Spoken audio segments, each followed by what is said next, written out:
Olá, sejam muito bem-vindos ao 42º episódio do Excepcionais. Olá, Ive. Oi, Dulce. Olá a todos, sejam bem-vindos a mais um Quarto Excepcionais. É isso aí, para quem ainda não nos conhece, o Quarto Excepcionais é um canal focado em discussões relacionadas aos recursos excepcionais, mais especificamente o recurso extraordinário especial e o acesso aos corpos superiores. Aqui a gente discute muitas questões práticas, problemáticas relacionadas a esses pontos aí. No episódio de hoje, pessoal, a gente vai tratar de uma recente decisão do STJ no recurso especial 1798 do Distrito Federal, no sentido de que essa decisão foi no sentido de que não cabe recurso especial contra acordo proferido pelo Tribunal de Origem, que fixa uma tese jurídica em abstrato no julgamento do IRPR, por ausência do requisito constitucional com relação ao cabimento, aquela causa decidida, né? Então, na verdade, segundo esse entendimento do STJ, só cabe o recurso especial se for analisado o caso concreto. E aí, Ive, eu acho que seria interessante, no começo, você falar o que é que você achou dessa decisão, os fundamentos que foram adotados para isso, e depois eu comento também. Mas esse é o tema da nossa fala hoje. Perfeito, Dulce. Já vou adiantando que hoje a gente tem divergência braba, né, Dulce? Porque, ao Exatamente. contrário do que acontece na maioria das vezes, eu estou aqui hoje para referendar a decisão do STJ. Achei uma decisão racional, uma decisão alinhada com o texto constitucional, como eu vou conseguir explicar um pouco adiante. E hoje, quem vai ser do contra é a Dulce. Hoje eu não vou ser do contra. É isso aí, Ive. Hoje vai ter divergência e eu vou ser do contra hoje. Então vamos lá, pessoal. Como a Dulce bem explicou, hoje a gente vai comentar o acórdão proferido pela Corte Especial do STJ no julgamento do recurso especial 1.798.374 do Distrito Federal, de relatoria do ministro Mauro Cândido. Quais foram as circunstâncias aí desse caso concreto? A Defensoria Pública do Distrito Federal, ela apresentou no Tribunal de Justiça do Distrito Federal e Territórios um pedido de revisão de uma tese que já tinha sido fixada em RDR. Então, o TJ do Distrito Federal fixou uma tese em RDR e a Defensoria propôs um pedido de revisão dessa tese. A tese, na verdade, ela tinha discutido critérios para fixação de competência em ações que envolviam internação em leitos de UTI e fornecimento de medicamentos. Então, a ideia era alterar parte da tese que já tinha sido fixada anteriormente. Esse pedido, ele não tem pedido de revisão, ele foi feito sem um caso concreto de fundo. Então, o Tribunal Ordinário, o TJ do Distrito Federal, ele analisou apenas a tese em abstrato. E aí surge, enfim, interposto aí um recurso especial contra esse acordo que negou essa revisão, né, indeferiu aí o pedido de revisão da Defensoria. A Defensoria interpôs um recurso especial. E aí surge a controvérsia no STJ se cabe recurso especial de acórdão que julga a tese em abstrato do IRDR, ou seja, desvinculada de um caso concreto. Se esse julgamento de um acordo de tese em abstrato preencheria o requisito constitucional da causa decidida. A questão foi muito bem encaminhada para a Corte Especial, porque, além de uma divergência doutrinária muito grande, e aí apenas para exemplificar, nós temos aí a favor do cabimento do recurso especial, nessas hipóteses, o professor Fred Didier, o professor Aloysio Gonçalves, e contra a interposição de recurso especial nessa hipótese, nós temos o professor Nelson Nery Júnior, o professor Scarpinella Bueno. Então, além da celeuma doutrinária, no próprio STJ não existia um entendimento uniformizado sobre essa hipótese. Por quê? A segunda sessão, em 2019, um acórdão de relatoria do ministro Moura Ribeiro, já tinha se posicionado pelo cabimento de recurso especial nessas hipóteses. Ao passo em que, no ano passado, a primeira sessão do STJ, com um acordo de relatoria do ministro Gurgel de Faria, já tinha se posicionado em sentido contrário. Então, existia, de fato, uma divergência, inclusive dentro do próprio tribunal, o que enseja, muito oportunamente, o exame da questão pela Corte Especial. Como a Dulce bem adiantou, o STJ entendeu pelo descabimento de recurso especial nessa hipótese. E aí eu vou colocar aqui os fundamentos aos quais eu adiro. Então, eu já vou colocar os fundamentos do voto do ministro Mauro e assinando embaixo de tudo que ele disse lá no voto dele. Então, vamos lá. O que diz o voto desse recurso especial? Que, muito embora, o primeiro ponto, muito embora o artigo 987 do Código de Processo Civil disponha, pelo cabimento de recurso especial, dos acórdãos, né, que julgarem o IRDR, esse recurso só vai ser cabível mesmo se forem atendidos os requisitos constitucionais. A gente não pode esquecer, já falamos isso em diversos vídeos, que os recursos excepcionais, eles são recursos previstos na Constituição. Então, tudo que se dispuser sobre recursos excepcionais em matéria infraconstitucional vai precisar estar em conformidade com o que já está disposto na Constituição Federal. Então, os requisitos de cabimento do recurso especial e do recurso extraordinário, por conseguinte, não podem ser mitigados por lei infraconstitucional. Esse é um argumento que está no voto e com o qual eu concordo plenamente. E aí, seguindo aí os argumentos do voto condutor aí nesse caso. O ponto aqui é a interpretação do conceito de causa decidida, como o Dulce bem colocou. Qual seria o limite da causa decidida, ou seja, quando existe uma causa decidida? O conceito de causa decidida, no entender do voto, com o qual eu concordo, ele já é um conceito bastante alargado. Existiu, enfim, há décadas atrás, a discussão se só haveria causa decidida quando houvesse o julgamento de mérito. E o entendimento, esse entendimento foi afastado, o entendimento que prevalece é um entendimento mais amplo, ou seja, quando existe a decisão de qualquer questão, seja ela processual, seja de direito processual, seja ela de direito material, atinente a mérito ou a questão prejudicial, a questão preliminar, vai existir uma causa decidida. O limite para atendimento desse conceito é que essa questão de natureza ampla, né, de natureza diversa, deva ser julgada no âmbito de um caso concreto. E esse é que eu acho que é o ponto, Dulce vai colocar os argumentos dela em seguida, mas eu acho que esse é o ponto mais problemático. Porque precisa ser originado de um caso concreto. E esse é um argumento que é sustentado pelo voto do ministro Mauro, aí acompanhado pela maioria dos ministros da Corte Especial, é que esse julgamento, esse suporte de um caso concreto, ele é o suporte necessário para que se preencha o requisito constitucional de causa decidida. Do contrário, diz o voto, qualquer questão que fosse decidida, enfim, em abstrato, em algum incidente, ela poderia ser passível de ser recorrida pelos recursos excepcionais, e no entender do voto condutor, essa não é a função do recurso excepcional. O que me parece, particularmente aqui, falando eu, não o voto, é que quando se concebeu o sistema recursal, e uma parte do sistema recursal é disciplinada na Constituição, aí nossos recursos excepcionais, a ideia de recurso, ela foi concebida dentro de um sistema tradicional, ou seja, você tem um caso concreto, uma decisão, e esse sistema de revisão de decisões, ou seja, a própria função do recurso, ele tem uma função assim, para a parte, que é você trazer aquela sensação de que a sua causa está sendo revista por alguém, ou seja, você não tem só um tiro para poder resolver a questão, a ideia de termos tribunais, de termos duplo grau, disso ser acessado pela forma recursal é exatamente essa, você ter um juízo aí de checagem, de conformidade ou de desconformidade, e isso tem uma função, inclusive, maior, né? É uma função social, o ser humano precisa disso. Quando você tem uma dupla checagem sobre a decisão de uma determinada questão, você tem um controle sobre a validade daquilo que foi decidido, validade formal, validade material do que foi decidido. Então, todo esse conceito de recurso, ele parte da solução de uma lide, da solução de um problema concreto. Então, o conceito de causa decidida está intimamente ligado com a solução de resolução de um problema concreto. Isso pode ser mudado? Pode ser mudado, mas eu não acredito que essa mudança possa vir de uma simples questão interpretativa, ou seja, causa decidida a vida inteira foi decisão da solução de um caso concreto e agora decidimos que causa decidida também vai ser solução de teses em abstrato. Então, me parece aí que precisaria de uma alteração mais profunda, até, no meu sentir, por emenda constitucional. Como também já tive, aí voltando a ser um pouco mais do contra, a oportunidade de falar sobre isso quando a gente fala de julgamentos, tribunais de teses, etc. Então, me parece que essa mudança paradigmática deveria ser acompanhada de uma mudança constitucional, o que não acontece. Por isso, está atrelado o conceito de causa decidida a julgamento de caso concreto, me parece mais adequado também. Voltando aos argumentos do voto.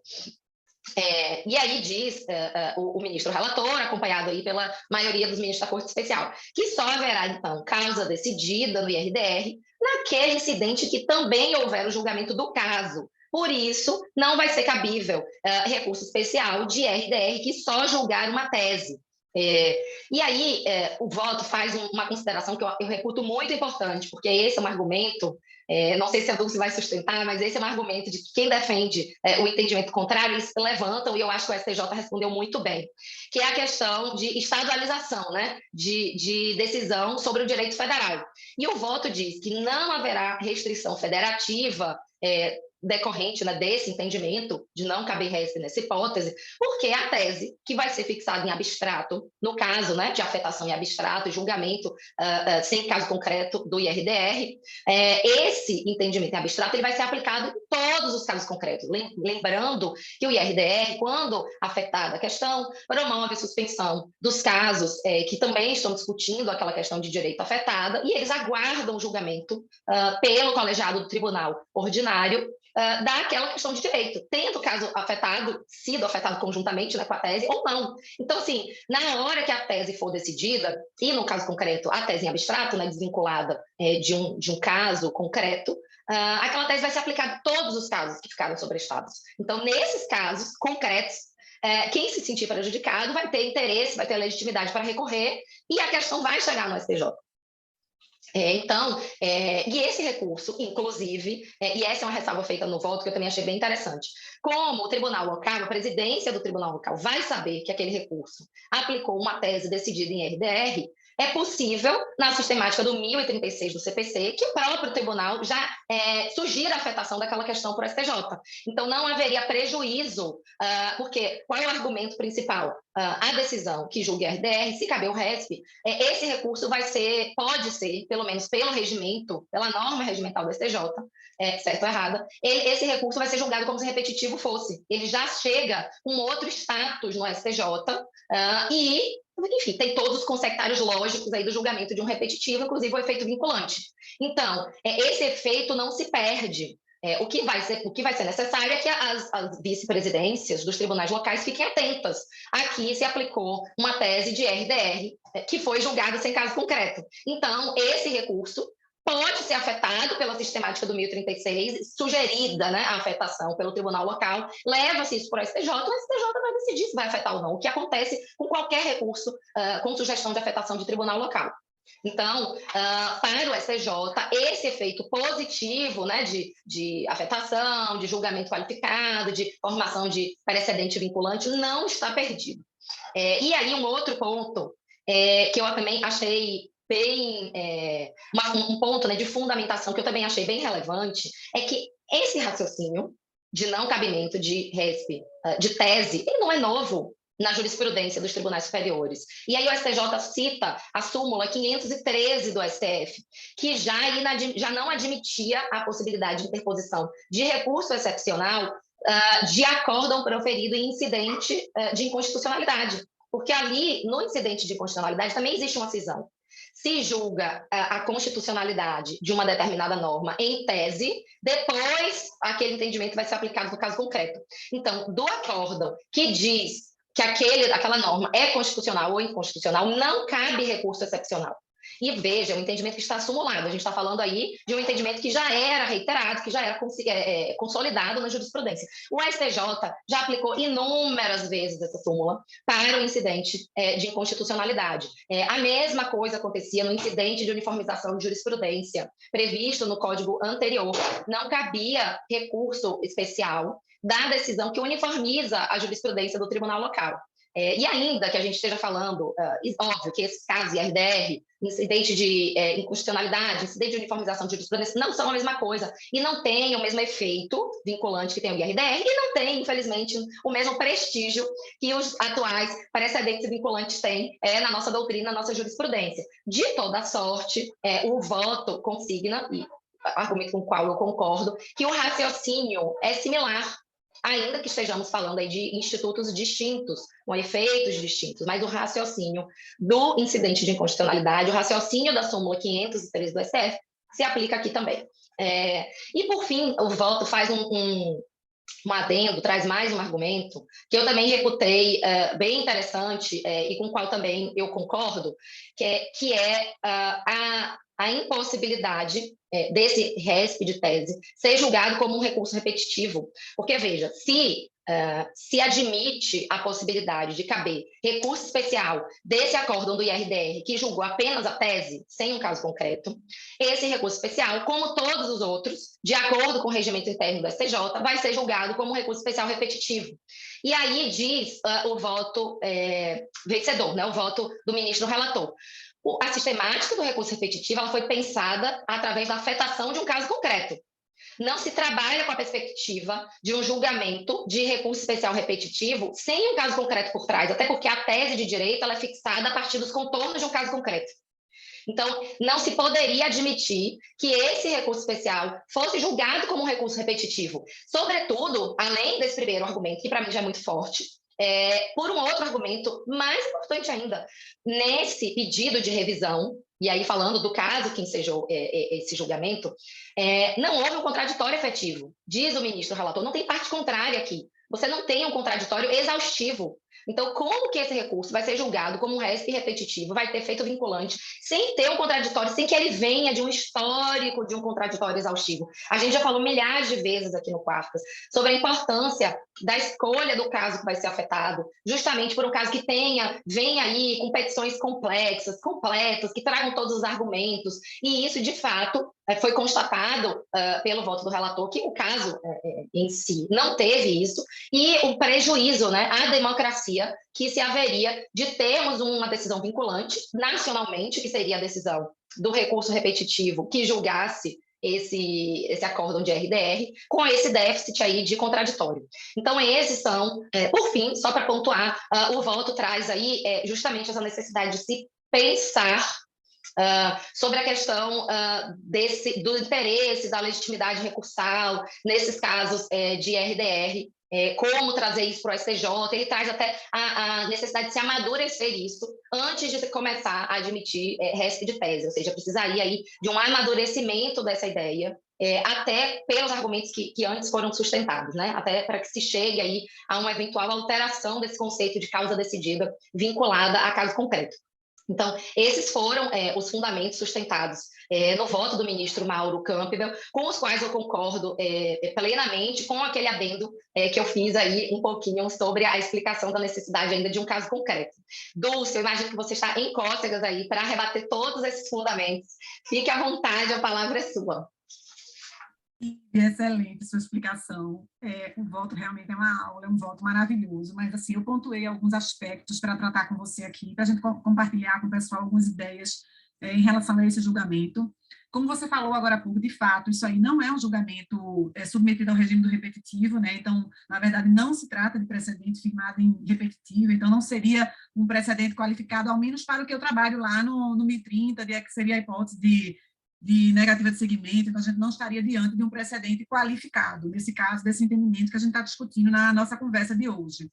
Realmente, Ive, quanto mais eu estudo o IRDR e vejo as problemáticas que a gente tem nos tribunais locais, mais eu valorizo a importância do IRDR, então, desse mecanismo nos tribunais locais. Eu acho que ele é um mecanismo muito necessário para que a gente consiga resolver situações, né, com multiplicidade de processos idênticos. Então, assim, na minha opinião, eu acho que esse entendimento do STJ, que de certa forma restringiu o acesso à análise de questões decorrentes do IRDR, ele enfraquece um pouco o Instituto do IRDR. Na minha opinião, até no primeiro momento, assim, eu acredito nisso. Recentemente, eu até fiz um curso com o Marcelo Marchiori sobre IRDR. Quanto mais eu escuto o Marcelo, mais eu ainda acredito nesse mecanismo. Eu acho que você sabe que, eu não sei se eu já falei aqui, eu integro o Centro de Inteligência do TJPE, e a gente vê que realmente, do mesmo jeito que os recursos, os tribunais superiores não conseguem mais sobreviver sem recursos repetitivos, eu acho que a gente também não consegue mais sobreviver sem IRDR, entendeu? Então, é um instrumento super importante para a gente, para a nossa atuação. Com relação a essa decisão, chama atenção também a questão de que o IRDR seria um mecanismo de transformar, que o Marcelo fala nisso, uma jurisprudência num precedente qualificado, então um instrumento super importante. Eu vejo no IRDR, aí eu estou falando isso aqui, porque a gente vai falando dessa questão da causa decidida, que foi os óbitos do fundamento lá do acórdão que a gente está comentando, né? Essa questão da causa decidida, mas eu acho que o IRDR, o foco no IRDR é a resolução de um problema, e não somente do caso concreto. Tanto, Ive, que nas hipóteses de desistência, o abandono do processo, ele segue o julgamento segue. Então, eu acho que a preocupação do IRDR é muito mais resolver um problema posto do que necessariamente um caso concreto, tratando-se de IRDR, esse instrumento novo para a gente.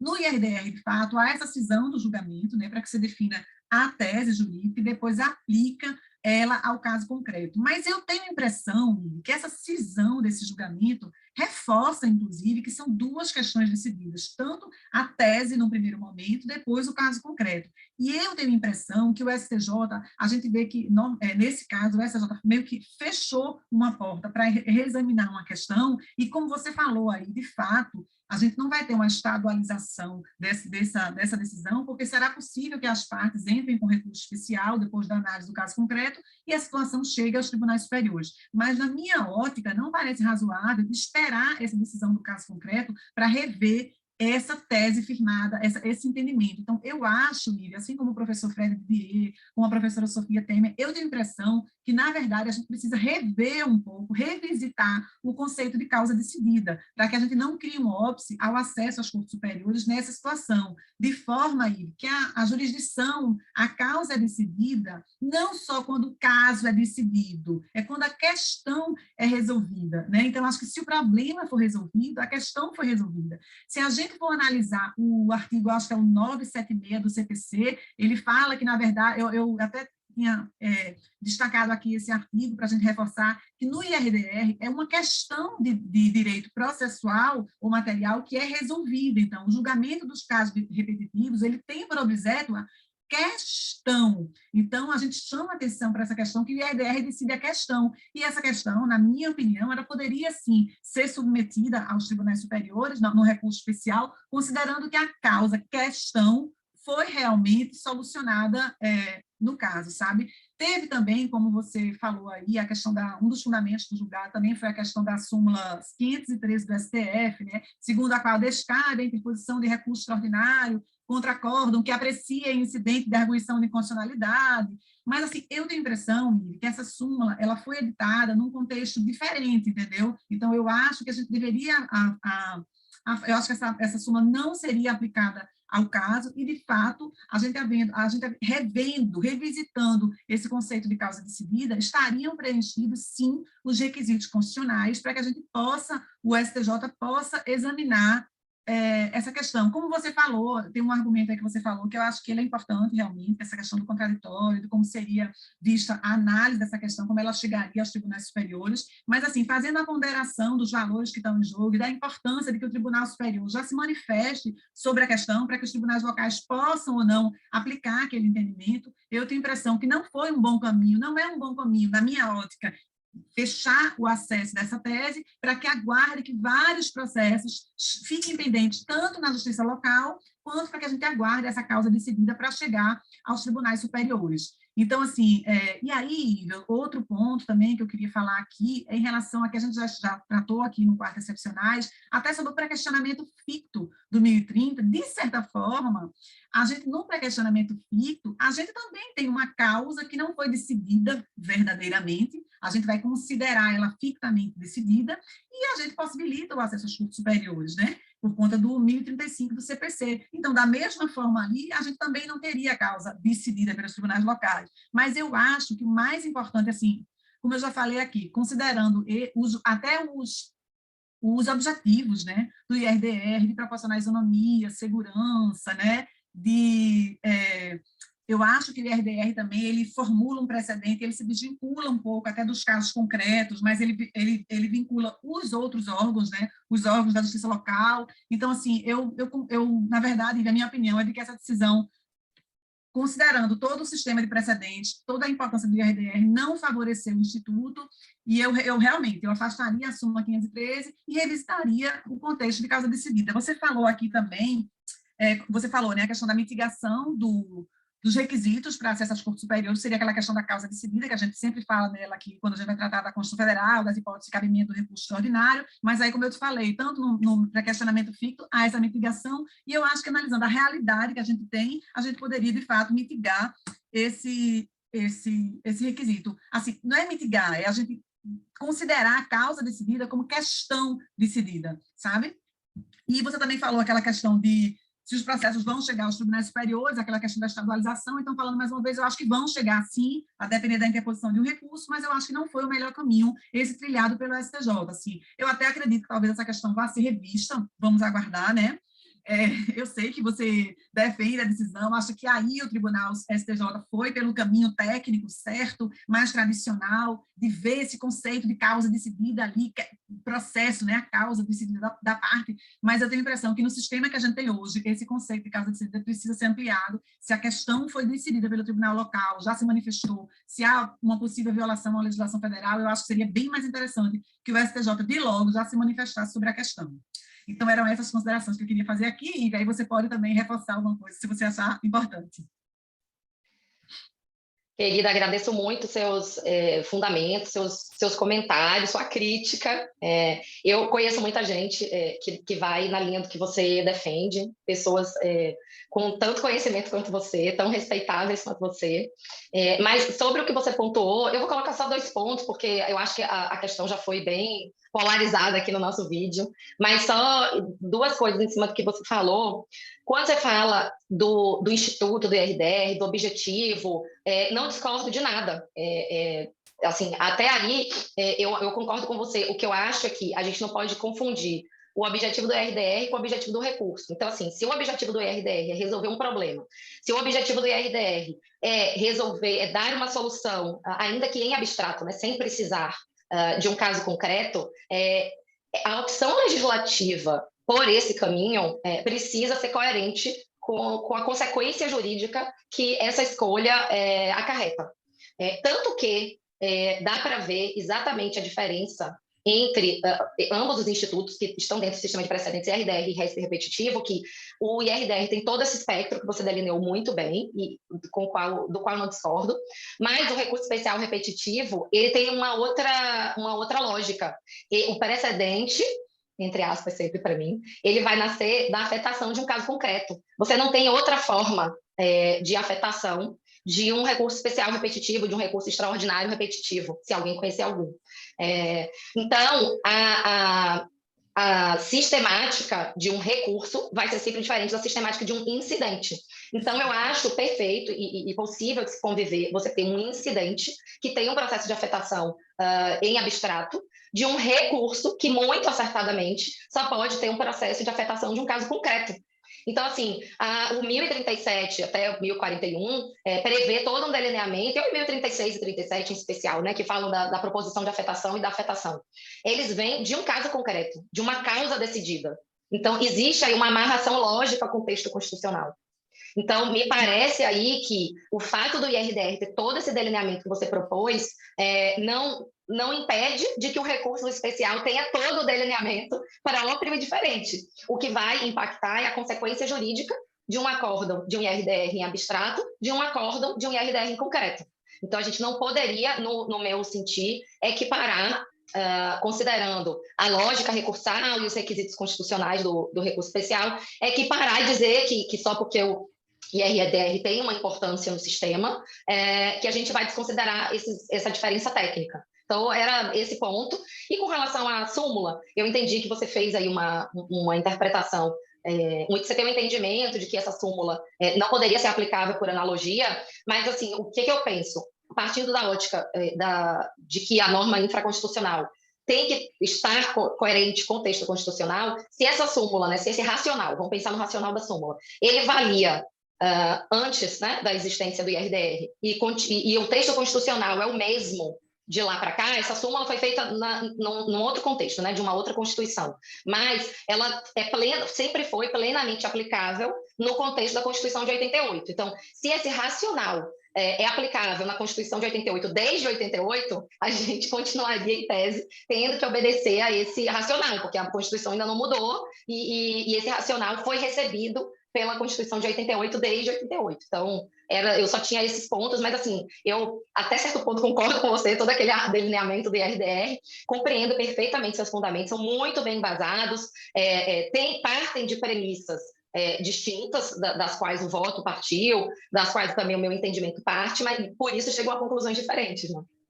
Perfeito. Ive, só para a gente fechar aqui, pelo que eu estou entendendo, aqui que você está falando, na verdade, o IRDR, eu faço essa comparação, eu tenho pensado sobre isso aqui, que, na verdade, o IRDR está tanto para a gente que trabalha no tribunal local, quanto os repetitivos estão para os tribunais superiores. Mas, pelo que você me falou aí, a construção do IRDR, ele não foi pensado, para o acesso às cortes superiores, ele tem esse problema de que ele não foi atrelado a um caso concreto. Então, nesse caso, como a gente estava conversando aqui, ele vai barrar no acesso às cortes superiores só por conta que ele fica dependendo de um caso concreto.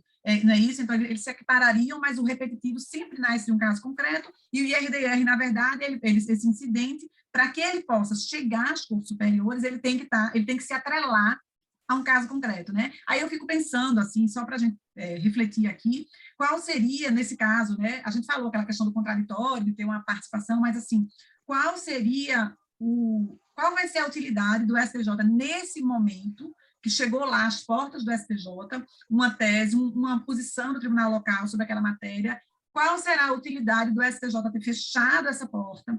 E imagina qual o ganho tão grande será, porque, assim, quando o IRDR chega no STJ, está lá no regimento, ele ia receber o regime do repetitivo, então ele ia ter toda uma participação naquela discussão. Mas, nesse caso, como não foi possível o IRDR, ele vai ter que voltar para se atrelar a um caso concreto para chegar. Eu não sei, sabe, se do ponto de vista da prestação jurisdicional, se esse foi um caminho se foi o caminho mais acertado. Mas, assim, como a gente já conversou aqui, entendo, é uma visão mais restrita de causa decidida, que teria que estar atrelada realmente à causa decidida, como a gente vê no recurso repetitivo, ele sempre se da causa, e no IRDR não. Então, para acesso às cortes superiores, a gente teria que aguardar isso. Mas, do ponto de vista de que os tribunais superiores estão cada vez mais como cortes de precedentes, e que eles querem deixar com que os tribunais locais resolvam a situação, eu acho que seria bem melhor que já tivesse endossado ou não a tese fixada. Eu acho que isso facilitaria a prestação jurisdicional. Mas, assim, são essas considerações. Sempre é muito difícil divergir de você e muito mais do STJ, né? Também não é fácil. Foi um voto realmente super bem fundamentado, um voto, inclusive, muito honesto, porque ele passou as duas teses, você vê que ele passa as duas posições, então acho que isso foi muito, muito positivo no voto, mas eu me filio aos que acham que o STJ não trilhou o melhor caminho nessa decisão. Perfeito, Dulce. Foi muito bom dialogar com você sobre essa questão. Eu espero que o nosso diálogo ajude aí a várias outras pessoas que também estão concordando, discordando, querendo se manifestar sobre esse acordo tão importante. É isso aí, pessoal. E vocês também, deixem sugestões de temas para o nosso quarto Excepcionais. A gente aqui gosta de tratar de questões polêmicas, né? Gosta de divergir para que a gente possa analisar a questão sobre um enfoque, sobre o outro. Então, assim, mandem sempre sugestões de assuntos, sigam o nosso canal, compartilhem o canal com pessoas que podem ter interesse nessas questões relacionadas ao acesso aos cursos superiores e aos recursos excepcionais, que a participação de vocês será muito bem-vinda também. É isso aí, obrigada mais uma vez, Ive, pela sua participação aqui. É uma alegria para mim ter esse programa com você. Eu aprendo muito e que a gente ainda consiga fazer vários episódios maravilhosos aqui para compartilhar com o pessoal. Com certeza, Dulce. Agradeço aí a participação de todos. Mandem suas sugestões de tema. Dulce, prazer dividir com você mais uma vez esse espaço. Até a próxima, pessoal. Até a próxima.